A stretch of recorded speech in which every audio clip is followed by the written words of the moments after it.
Hello ভাইরা, সবাই কেমন আছো? আশা করছি অনেক ভালোই আছো। ভালো থাকবে এটাই স্বাভাবিক। তো যাই হোক, আমরা আজকে বাংলা দ্বিতীয় পত্রের খুবই গুরুত্বপূর্ণ একটা টপিক নিয়ে কাজ করব। এটা এই জন্যই গুরুত্বপূর্ণ যে বিশ্ববিদ্যালয় পর্যায়ে একটা সময় লিখিত অংশ থেকে পরীক্ষায় প্রশ্ন হতো না। বিগত কয়েক বছর আমরা দেখতে পাচ্ছি যে লিখিত থেকে কিন্তু বেশ প্রশ্ন প্রতি বছর হয়। তো লিখিত থেকে যে প্রশ্ন প্রতি বছর হয়, এই প্রশ্ন আমরা উত্তর করতে যে দেখেছি যে আমাদের দেশের শিক্ষার্থীরা যে কয়টা প্রশ্নের সবচেয়ে বেশি প্রবলেম ফেস করে তার মধ্যে একটা হচ্ছে এই অনুবাদ। আমরা বাংলায় যেটাকে বলছি অনুবাদ, ইংরেজিতে সেটাই হচ্ছে ট্রান্সলেশন। তো একটু চিন্তা করে দেখো, ছোট্টবেলা থেকে কিন্তু আমরা কম বেশি ট্রান্সলেশনের সাথে পরিচিত। এবং আমার মনে হয় যে আমরা যারা এই মুহূর্তে আমার কথা তোমরা আমার কথা যারা তোমরা এই মুহূর্তে শুনছো, তোমরা কম বেশি এটা সবাই স্বীকার করবা যে ট্রান্সলেশন কিন্তু ছোটবেলা থেকে কেমন যেন আমাদের কাছে একটু কঠিন কঠিন লাগে। এবং এই ট্রান্সলেশন বা অনুবাদ ভালোভাবে পারার জন্য কিন্তু ভাই বেশ কিছু গুরুত্বপূর্ণ বিষয় তোমার নখদর্পণে রাখতে হয়। তার মধ্যে সবচেয়ে যেটা গুরুত্বপূর্ণ সেটা হচ্ছে ইংরেজিতে আমরা যেটাকে বলি ভোকাবুলারি। কি তাই না? অর্থাৎ তোমার শব্দ ভান্ডার যদি ভালো না থাকে, ভোকাবুলারি স্টক যদি ভালো না থাকে, তাহলে কিন্তু আসলে ট্রান্সলেশন করাটা একটু কঠিন হয়ে যায়। এবং আরেকটা বিষয় যেটা একটু জানা দরকার সেটা হচ্ছে সেন্টেন্সের স্ট্রাকচার। সেন্টেন্স স্ট্রাকচার,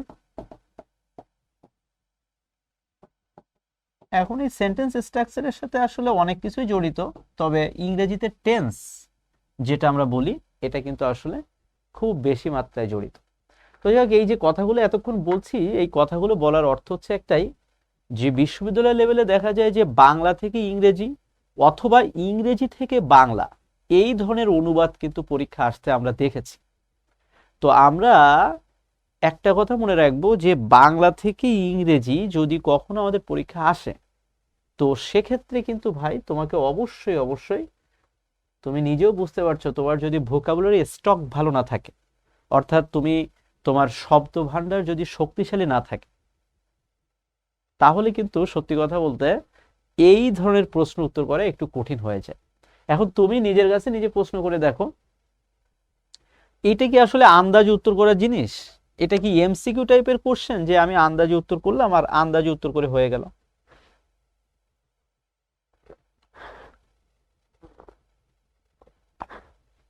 এইটা কিন্তু এমসিকিউ টাইপের কোশ্চেন না যে আমি আন্দাজে উত্তর করতে পারবো। এটার জন্য আমাকে কি করতে হবে? ভোকাবুলারি স্টক বাড়াতে হবে, মোটামুটি ভাবে টেন্স মেনটেন করে সেন্টেন্সগুলো একটু লেখা বুঝতে হবে। তো এই অনুবাদের সবচেয়ে ভালো সমাধানটা এখন বলি, এই অনুবাদে ভালোভাবে উত্তর করতে পারার একটা মাত্র বেস্ট সলিউশন আছে। সেই বেস্ট সলিউশনটা হচ্ছে এটাই, প্র্যাকটিস। জাস্ট আমি গ্যারান্টি দিয়ে বলতে পারি, যদি কোনো স্টুডেন্ট একটু প্রতিদিন আহ, একটা দুইটা করে কোশ্চেন একটু প্র্যাকটিস করে, তাহলে দেখা যাবে একটা পর্যায়ে যে যে তার এই ট্রান্সলেশন করা বা অনুবাদ করার যে দক্ষতা বা যোগ্যতা, এটা আর একটু বেড়ে যায়। এবং তুমি ভাইয়া একটা সত্যি কথা মনে রাখো, 100% শিওর থাকো, ট্রান্সলেশন বা অনুবাদ এইটা কখনোই কমন পড়বে না। এটা যদি তোমার কমন পড়ে, তাহলে তুমি ধরে নিবা যে তোমার মতো লাকি এই পৃথিবীতে আর কেউ নাই। সত্যি কথা বলতে এটা কমন পড়ার টপিক না। এই টপিকটা হচ্ছে জাস্ট তোমাকে একটু যাচাই এবং বাছাই করার টপিক। বুঝতে পেরেছো? তো চলো আমরা এই অনুবাদের উপর ভিত্তি করে ঢাকা বিশ্ববিদ্যালয় এবং অন্যান্য বিশ্ববিদ্যালয়ে বিগত বছরে যে প্রশ্নগুলো এসেছে, জাস্ট প্রশ্নগুলোর নমুনা একটু দেখি। ঠিক আছে, চলো তাহলে দেখো, ঢাকা ভার্সিটি ক ইউনিটে 2022-23 শিক্ষাবর্ষে এই প্রশ্নটা এসেছিল যে I have not yet come round, এই বাক্যটার সঠিক অনুবাদ কোনটি?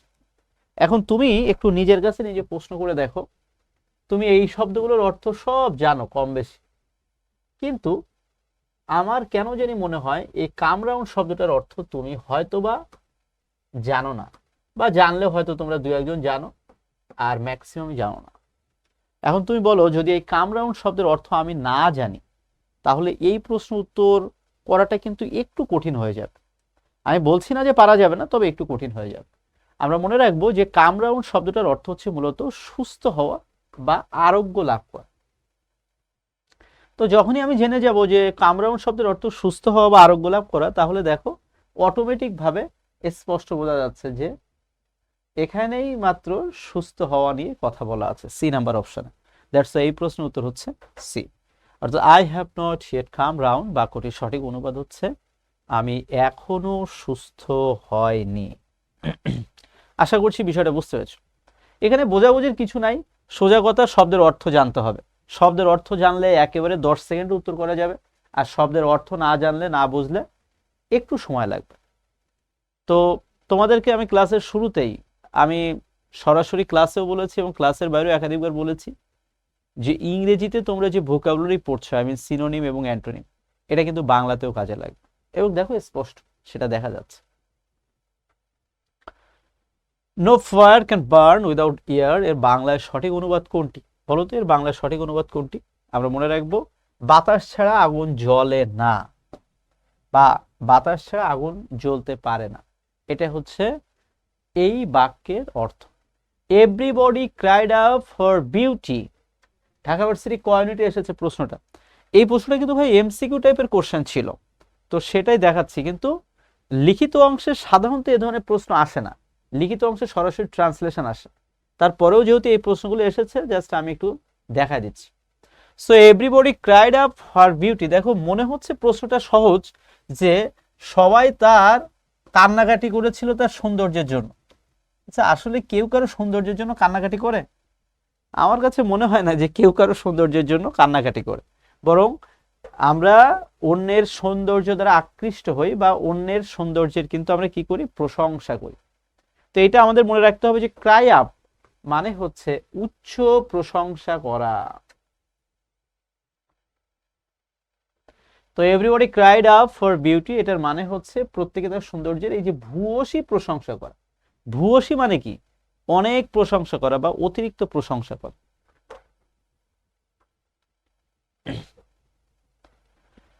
For match making Shila is on her own. এটার বাংলা অর্থ হচ্ছে কি হলো, সি নাম্বার, অর্থাৎ ঘটকালিতে শিলার জুড়ি নেই। বুঝতে পেরেছো?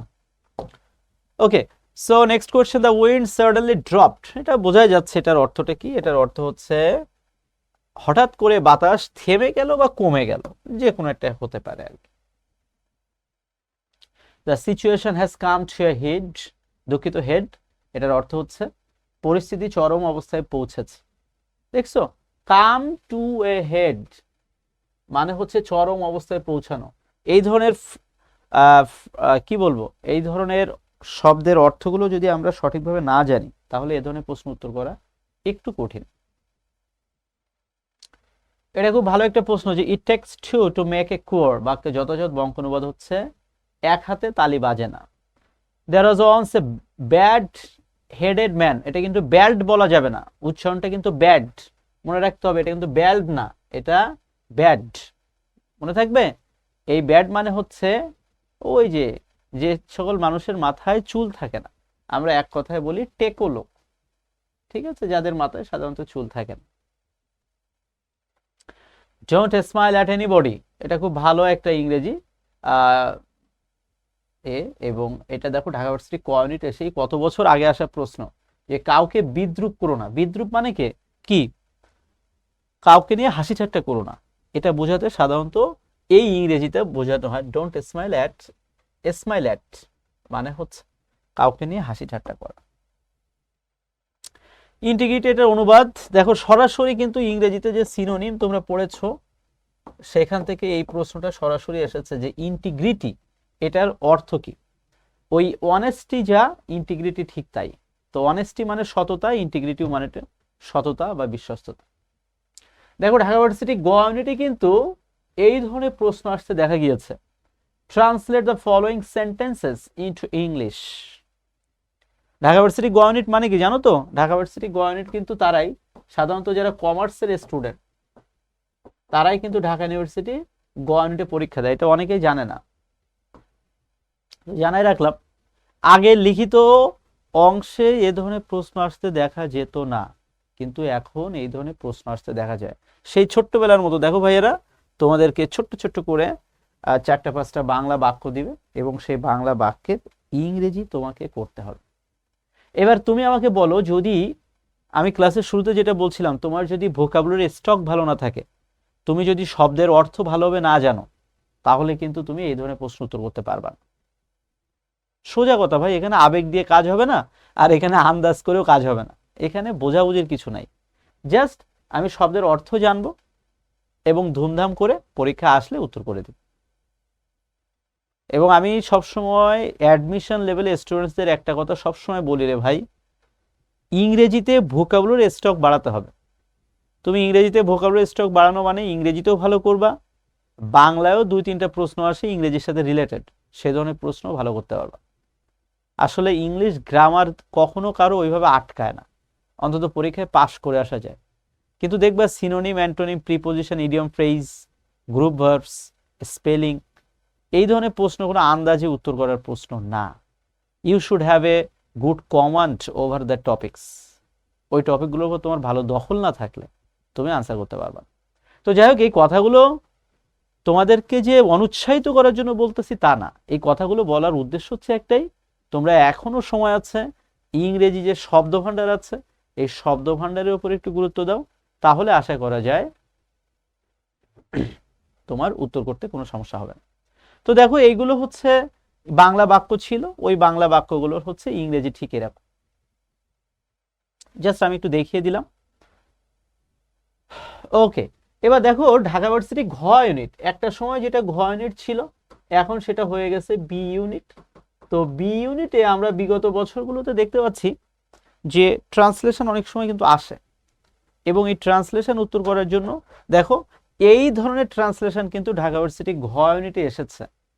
তো আমার কাছে মনে হয়, আমি ব্যক্তিগতভাবে মনে করি যে বাংলার থেকে ইংলিশ করার থেকেও পরীক্ষা যদি ইংলিশ থেকে বাংলা করতে বলে, এটা কিছুটা হলো আমাদের জন্য সুবিধা।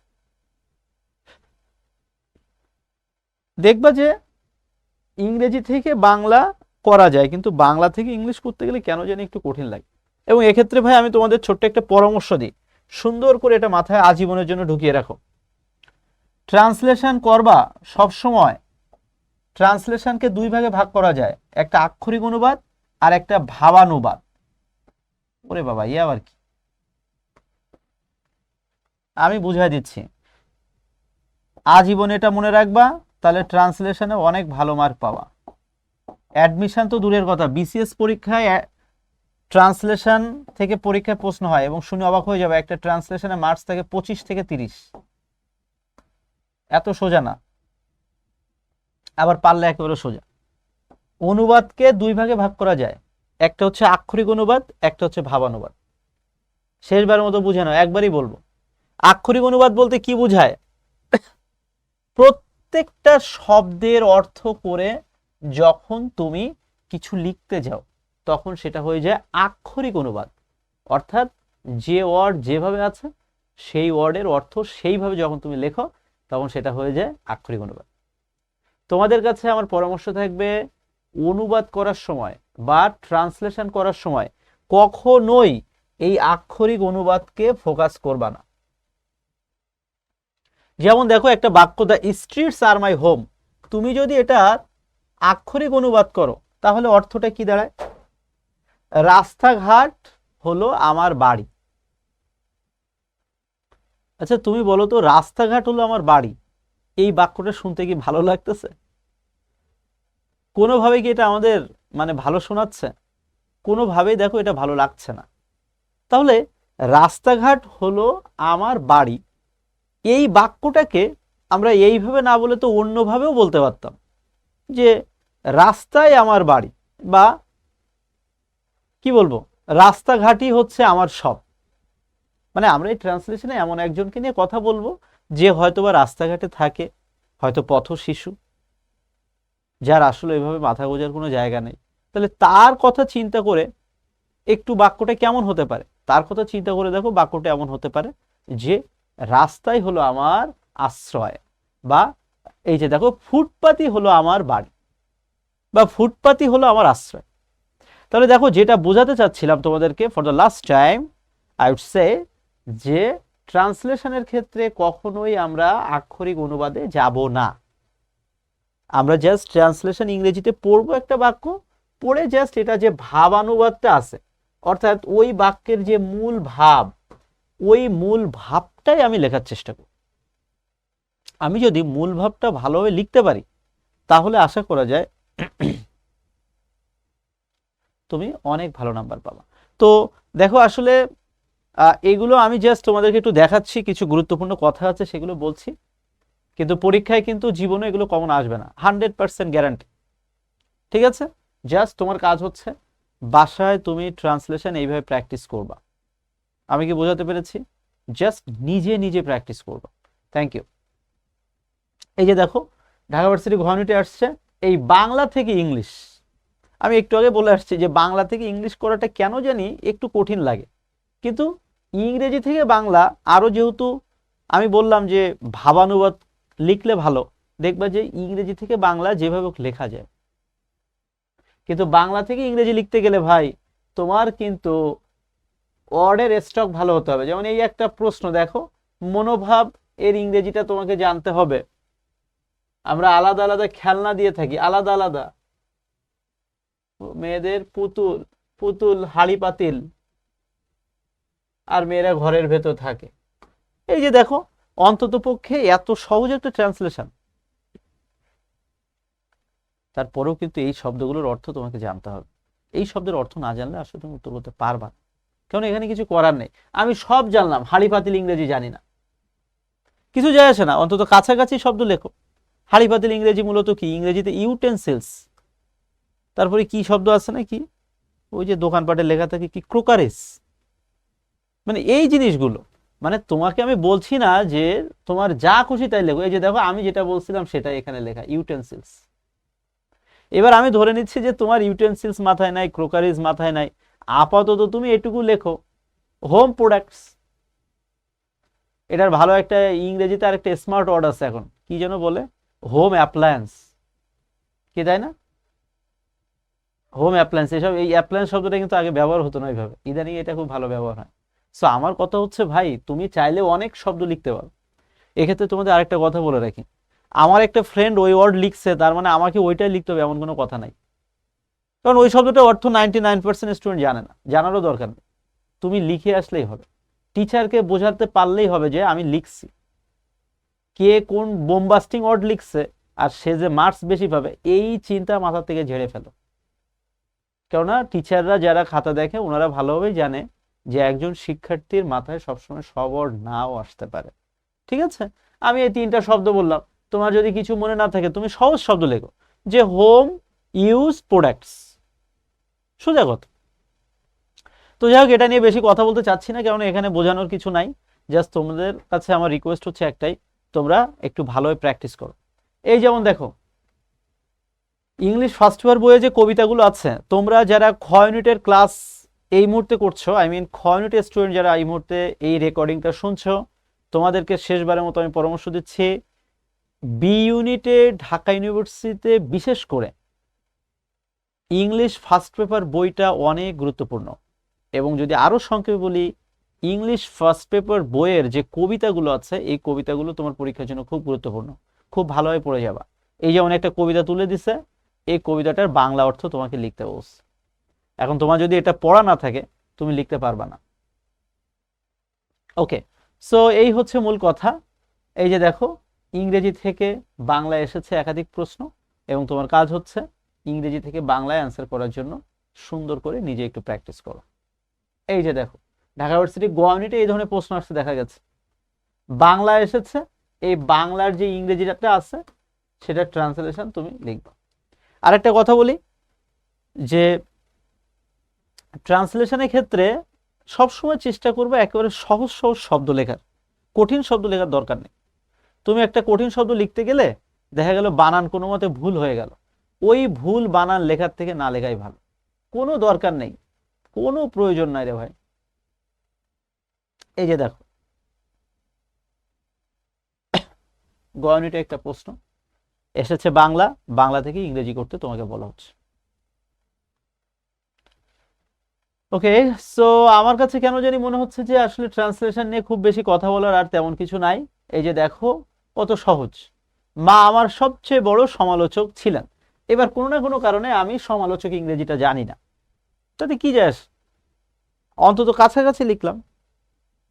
সমালোচকের সবচেয়ে ভালো ইংরেজি শব্দ কি জানো? সবচেয়ে ভালো ইংরেজি হচ্ছে ক্রিটিক। এবার তুমি যদি ক্রিটিক না লিখতে পারো, তুমি একটু অন্যভাবে লেখো যে my mother always dishonour me or like this, or she always criticises me or like this, or anything.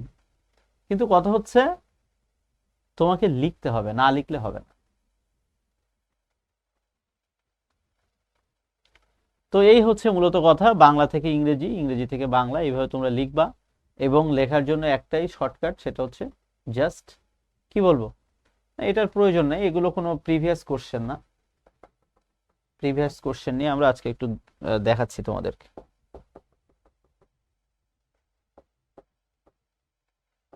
আমি জাস্ট তোমাদেরকে একটা কথা বলতে পারি, তোমরা বা তোমাদের কাছে যে বই আছে, আমি জানি তোমাদের কাছে বিভিন্ন ধরনের বই আছে, এই বইগুলো জাস্ট তুমি নিজে একটু প্র্যাকটিস করো। প্র্যাকটিস করলেই দেখবা তুমি এখান থেকে নিজের একটা শক্তিশালী জায়গা দাঁড় করাতে পারবে, এবং এই শক্তিশালী জায়গা থেকে তুমি যে করে হোক পরীক্ষায় আনসার করে আসতে পারবা। দেখো ঢাকা ইউনিভার্সিটিতে বিজ্ঞান ইউনিট অর্থাৎ 2022-23 শিক্ষাবর্ষে ওই বিজ্ঞান ইউনিটের মধ্যেই কিন্তু বিজ্ঞান, মানবিক, ব্যবসা শিক্ষা সবই ছিল, সেখানে এই প্রশ্নটা আসছে। I have not yet come round. ওরে বাবা, এই প্রশ্নটা তো আমরা একটু আগে সলভ করে আসলাম। কাম রাউন্ড মানে হচ্ছে সুস্থ হওয়া, সুতরাং আমরা এটা পারবো। এটা আমরা অ্যান্সার করেছি আফটার মিট কামস মাস্টার্ড। এটার সঠিক অর্থ কি দেখছো?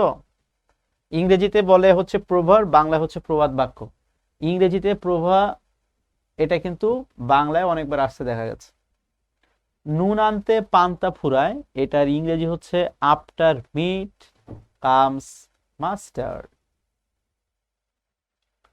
হি is hard nut to crack, এটার সঠিক বাংলা হচ্ছে এটাই, তিনি কঠিন লোক। You should accept the job to cut your teeth on, এটার বাংলা হচ্ছে অভিজ্ঞতা লাভের জন্য তোমার চাকরিটি নেওয়া উচিত। The girl is possessed, possessed ইংরেজি বানানটার দিকে একটু তাকাও, ওর মধ্যে 4টা এস রয়েছে কিন্তু, ডাবল এস ডাবল এস। আমরা মনে রাখবো দ্য গার্ল ইজ পজেসড মানে হচ্ছে মেয়েটি ভূতাবিষ্ট। ভূতাবিষ্ট মানে হচ্ছে কি জানো? ভূতাবিষ্ট মানে হচ্ছে অনেকে ভূতের ভয় করে না, এরকম আর কি। এটা খুব ভালো একটা প্রবাদ বাক্য যে one shallow does not make a summer, খুবই সুন্দর একটা প্রবাদ বাক্য, যেটার বাংলা অর্থ হচ্ছে এক মাঘে শীত যায় না, তাই না? খুব সুন্দর। নিচের কোনটি লাইক কার্টসেস লাইক এর যথার্থ বঙ্গানুবাদ? খুব সুন্দর, লাইক কার্টসেস লাইক, এটার বঙ্গানুবাদ হচ্ছে কাটায় কাটা তোলা, এটা আমরা একটু আগে করেছি। ওয়ান্স বিটেন টুয়াইস শাই এর সঠিক অর্থ কোনটি? নেড়া কি কবু বেলতলা যায়। এতক্ষণ পরে এতগুলো যে প্রশ্ন পেলাম, এটার সামারি হচ্ছে একটাই, আপনারা ইংরেজিতে প্রভাব পড়েন আর বাংলায় প্রবাদ বাক্য পড়েন, অবশ্যই পড়ে যাবেন। বিশেষ করে আপনারা যারা খ ইউনিটের স্টুডেন্ট আছেন বা ভবিষ্যতে ঢাকা ইউনিভার্সিটি খ ইউনিটে পরীক্ষা দিবেন, এই প্রভাব বা প্রবাদ বাক্য থেকে প্রশ্ন আসার সম্ভাবনা কিন্তু অনেক বেশি। খুবই সুন্দর একটা প্রবাদ বাক্য যে self preservation is a first law of nature, এটার বাংলা অর্থ হচ্ছে চাচা আপন প্রাণ বাঁচা। ওরে বাবা, এটা বাঙালির মধ্যে খুব বেশি দেখা যায়। He has broken with friend, এটার বাংলা অর্থ হচ্ছে সে তার বন্ধুর সঙ্গে ঝগড়া করেছে। এটা চট্টগ্রাম ভার্সিটিতে 2-1 এমসিকিউ প্রশ্ন আসছে। The task is quite impossible to be done, এটার মানে হচ্ছে কাজটা করা একেবারে অসম্ভব। ইজিয়ার সেইড দ্যান ডান, এটার বাংলা অর্থ হচ্ছে বলা সহজ করা কঠিন। ওকে, সো দেখো ছোট্ট ছোট্ট ভাইরা, আমরা দেখতে দেখতে কিন্তু এই অনুবাদ নামক যে মহা গুরুত্বপূর্ণ একটা টপিক ছিল, এটার কিন্তু আমরা একেবারে শেষ পর্যায়ে চলে এসেছি। তো এই ক্লাসের মধ্যে আমি কিন্তু বেশ কিছু গুরুত্বপূর্ণ কথা বলেছি, যে কথাগুলোর সামারি এখন আমি আরেকবার শেষবারের মতো বলছি। তোমাদের উদ্দেশ্যে ট্রান্সলেশনের সবচেয়ে বড় পরামর্শ হচ্ছে, তোমরা এখন থেকে যে যে লেভেলে আছো সেখান থেকে ইংরেজি যে ভোকাবুলারি স্টকটা রয়েছে, ভোকাবুলারি স্টক বাড়ানোর চেষ্টা করো, নাম্বার 1। নাম্বার 2, যতদূর পারা যায় তোমাদের যার কাছে যে বই আছে, সেটা আমাদের শিখর বই হোক বা অন্য কোনো শিখর বই হোক বা যাই হোক, ওই বই থেকে ইংরেজি থেকে বাংলা বা বাংলা থেকে ইংরেজি নিজে নিজে প্র্যাকটিস করো। প্র্যাকটিস করে তোমার উত্তর তুমি নিজে বাসায় দেখো।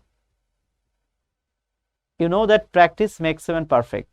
একটা পর্যায়ে তুমি পারফেক্ট হয়ে যাবে, ঠিক আছে? এবং সর্বশেষ কথা হচ্ছে, পরীক্ষায় কমন আসবে না নিশ্চিত থাকো। কোনোভাবেই কোনো কঠিন শব্দ প্রয়োগ করবা না, সহজ সহজ শব্দ প্রয়োগ করে ট্রান্সলেট করার চেষ্টা করবে। তাহলে আশা করছি আজকের ক্লাস থেকে অনুবাদ বা ইংরেজিতে আমরা যেটাকে বলি ট্রান্সলেশন, এটার উপর মোটামুটিভাবে তোমরা একটা ভালো গাইডলাইন পেয়েছো। আশা করছি এই গাইডলাইনটা তোমার সামনের দিনে এগিয়ে যেতে আরো অনেক বেশি সহায়ক হবে। তাহলে আজকে এ পর্যন্তই। তোমাদের সবার জন্য শুভকামনা থাকলো, এবং শুভকামনা জানিয়ে আজকের মতো এখানে বিদায় নিচ্ছি। অসংখ্য ধন্যবাদ।